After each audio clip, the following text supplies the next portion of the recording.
నా పేరు దిలీప్. నేను భద్రాద్రి కొత్తగూడెం జిల్లా అన్ని డిపార్ట్మెంట్ల అవుట్సోర్సింగ్ జిల్లా అధ్యక్షుడిని. నేను ఫారెస్ట్ డిపార్ట్మెంట్లో పనిచేస్తున్నాను. ఫారెస్ట్ డిపార్ట్మెంట్లో గత 12 సంవత్సరాలుగా పనిచేస్తున్నాను. ఫారెస్ట్ డిపార్ట్మెంట్ ఏర్పడ్డాక ఫారెస్ట్ డిపార్ట్మెంట్లో అన్నీ అంటే యూనిఫామ్ సర్వీస్ ఉంటుంది, మినిస్ట్రియల్ ఉంటుంది.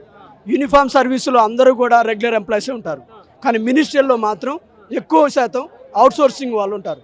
అది కూడా కంప్యూటర్ ఆపరేటర్లుగా, డ్రైవర్లుగా అవుట్సోర్సింగ్ ఉద్యోగులు ఉంటారు, జూనియర్ అసిస్టెంట్లుగా కూడా ఉంటారు.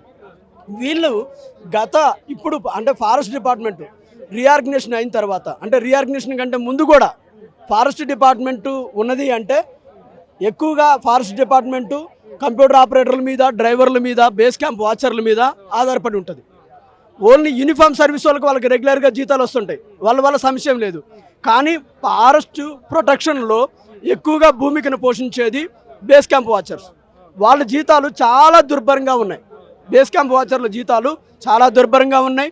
వాళ్ళు ఎలాగున్నారంటే వాళ్ళు సమానంగా అంటే వాళ్ళేం 35,000, 40,000, 50,000 జీతాలు తీసుకునేటువంటి గార్డులు మాత్రము వాళ్ళకి అన్ని రక్షణలు ఉన్నాయి. వాళ్ళకంటే ముందు ఒక బౌండరీ ఉంది అంటే ఒక బీట్ ఆఫీసర్కి 400 హెక్టార్లు ఉంది. ఆ 400 హెక్టార్లు ప్రొటెక్షన్ ఎవరి మీద ఉంటుందంటే బేస్ క్యాంప్ వాళ్ళ మీద ఉంటుంది, కానీ బీట్ ఆఫీసర్ మీద ఉండదు. ఈ బేస్ క్యాంప్ వాచరే దాన్ని ప్రొటెక్షన్ చేస్తుంటాడు. అక్కడ ఏ చిన్న స్మగ్లింగ్ జరిగినా సరే అతనిదే బాధ్యత ఉంటుంది, కానీ జీతం మాత్రం బీట్ ఆఫీసర్లకు వస్తుంటుంది. అంటే ఇంత దుర్భరమైన స్థితిలో అవుట్సోర్సింగ్ ఉద్యోగులు బతుకుతున్నారు అనే దానికి ఒక నిదర్శనం. శ్రమదోపిడి ముఖ్యంగా ఫారెస్ట్ డిపార్ట్మెంటే కాదు, భద్రాద్రి కొత్తగూడెం జిల్లాలో బీసీ వెల్ఫేర్ అంటే ఎడ్యుకేషన్ డిపార్ట్మెంట్ కానివ్వండి, వైద్య డిపార్ట్మెంట్ కానివ్వండి, లేదా మున్సిపల్లో కానివ్వండి, చాలా దుర్భరమైన జీవితాలు జీవిస్తున్నారు. వాళ్లకు ఒక్కొక్కళ్ళకి ఇవాళ ఒక మాట నేను చెప్పాలి, 11 నెలలుగా జీతం లేదు. ఎస్సీ వెల్ఫేర్లో చేస్తున్నారు, 11 నెలలుగా జీతం లేదు. మరి ఎందుకు చేయించుకుంటున్నావు? పై అధికారిని నీకు ఒక నెల జీతం రాకపోతే గవర్నమెంట్ ఉద్యోగి నెక్స్ట్ డేనే పై అధికారికి చెప్తున్నాడు. ఆ అధికారి ఆయనకి ఉద్యోగం జీతం ఇవ్వండి అని చెప్పేసి ఆదేశిస్తున్నాడు. కానీ 11 సంవత్సరాలు నీ పక్కనే పనిచేస్తున్నాడు, అతనికి జీతం లేదు.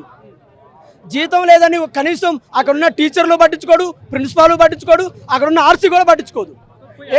కానీ మరి జీతం ఇవ్వనప్పుడు నువ్వు పని చెప్పకూడదు కదా.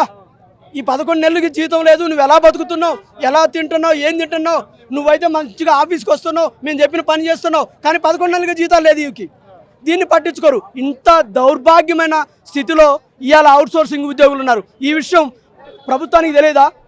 ఈ విషయం ప్రభుత్వంలో ఉన్నటువంటి పెద్దలకు తెలియదా? అరే మరి పెద్దలు కూడా దీని గురించి ఎటువంటి శ్రద్ధ చూపించరు.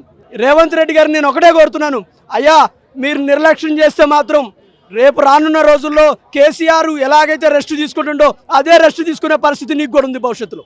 అంటే గతంలో ఎన్నికల సమయంలో కూడా నాతో పాటు ఉండండి, నాకు మద్దతు ఇవ్వండి, మిమ్మల్ని అందరినీ న్యాయం చేసే బాధ్యత అధికారంలో రాగానే చేస్తామని చెప్పేసి రేవంత్ రెడ్డి స్వయాన పాదయాత్ర టైంలో హామీ ఇచ్చిండు, మీకు గుర్తే ఉండొచ్చు. సో ఏంటి మరి ఇప్పటి వరకు 2 సంవత్సరాలు అవుతుంది, ప్రజాపాలన అంటున్నారు, అసలు అందరూ సంతోషంగా ఉన్నారు, అన్ని రంగాలు సంతోషంగా ఉన్నాయని చెప్పేసి హామీ ఇస్తా ఉన్నారు, అమలు అంటే చెప్తా ఉన్నారు సవాళ్ళు.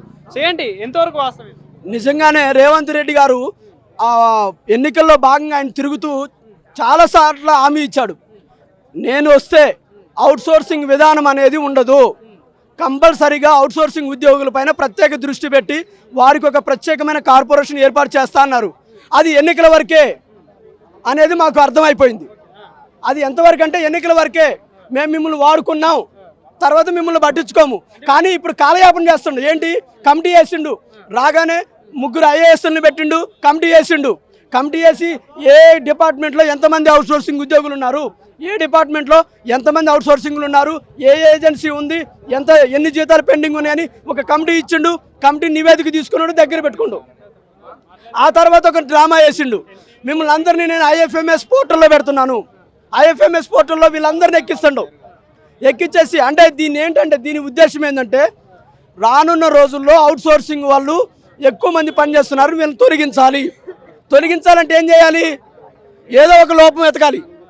అంటే ఏ డిపార్ట్మెంట్లో ఎంతమంది ఉన్నారో లెక్క ఉంది, ఎవరెవరికి ఎన్ని నెలల జీతాలు రావాలో లెక్క ఉంది, ఏ డిపార్ట్మెంట్లో బాగా ఉన్నారు అవుట్సోర్సింగ్ వాళ్ళు, వాళ్ళని తొలగించే ఉద్దేశంగా ఇప్పుడు రానున్న రోజుల్లో చెప్పింది కదా, మున్సిపాలిటీ వాళ్ళని తీసేస్తాడు. 30,000 మందిని మున్సిపాలిటీలో ఉన్న వాళ్ళని కానివ్వండి, వైద్య శాఖలో ఉన్న వాళ్ళని కానివ్వండి, ఇవన్నీ ఇవన్నీ ఎమర్జెన్సీ విభాగాలు కాబట్టి ఇక్కడ ఉన్న వాళ్ళని తొలగిస్తేస్తే మిగతా వాళ్ళతో పెద్ద ప్రాబ్లం ఉండదు. వీళ్ళు ఎక్కువ మంది ఉన్నారు కదా, మిగతా డిపార్ట్మెంట్లో 10 మందో 20 మందో 200 మంది ఉంటారు. కానీ వైద్య శాఖలో ఎమర్జెన్సీ విభాగంలో ఎక్కువ మంది ఉన్నారు, మున్సిపాలిటీలో ఎక్కువ మంది ఉన్నారు, తర్వాత ఈ మన రెవెన్యూలో కూడా ఎక్కువ మంది ఉన్నారు. వీళ్ళని తొలగించాలనే ఉద్దేశంతో ఈ నాటకాలు చేస్తున్నాడు తప్ప వేరేది లేదు. రానున్న రోజుల్లో మాత్రం రేవంత్ రెడ్డి గారికి తగిన బుద్ధి చెప్తామని చెప్తున్నాం.